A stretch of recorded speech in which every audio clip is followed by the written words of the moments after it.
We returned to Cress and to the ORC Med Championship unfolding this past week with the participation of sailors from all over Europe. Time to prepare the boats. The final day is upon us, and it's a glorious sunny day of summer in the Bay of Cress. And today, we'll also find out who the winner will be. The winds are close to non-existent today, yet at around 1200, sailors hit the water and wait for the breeze to arrive. And so the boats sail about in expectation, filling Croatia's azure waters. The scenery here really is spellbinding. The first and final race of the day was about to commence. On the committee boat side, it was Ono by Aquila and Escandalo started out in the middle of the race course. As for DSK and Fly 4, these boats started on the pin end. Sabre was also part of the group.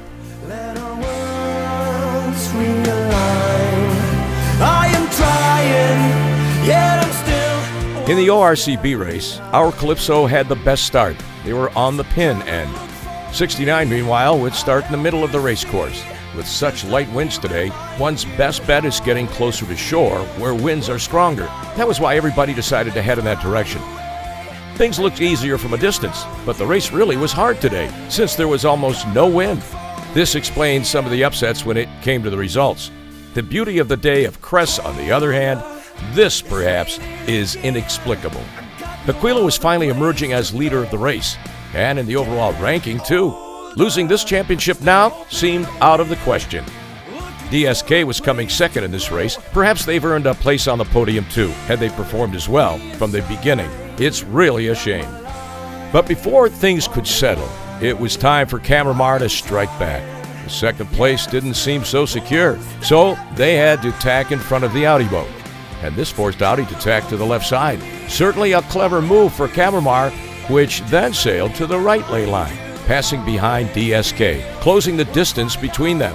DSK was still second, but Escandalo was now only a few meters behind them, with the Audi boat in fourth place. So what would happen in downwind? At the same time, Fly 4 was giving chase. They had all decided to sail near shore by that point, since the wind had almost died out. For Audi, there was no other choice than pursuing Escandalo and blocking their wind. They really had to overtake them if they wanted the second place.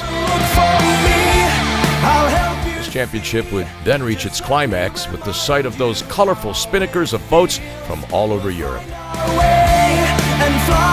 Let's hear some words now from the winners. It was a very tough week for us because in the beginning it was strong wind and we had huge problems with the material.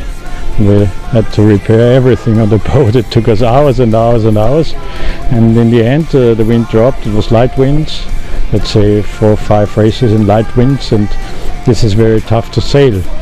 And yes, we had good races. We had mostly good starts except one, and all the crew was working really fine, always focused on the speed, and so it's easy for me as a tactician, you know. Let's take a look at the final results here in Cress. Aquila proved themselves absolute leaders. For Escandalo, a second place here, and Audi came in third. In the ORCB competition, Escandalo were deservedly the winners. Sixtynine managed to steal third place from Isla Bonita, while DHE came in second.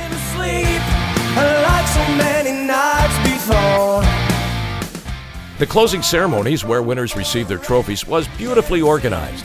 Congratulations to the top teams that celebrated their win in their own way. But in Cress, we were expecting nothing less. And thank you also for watching.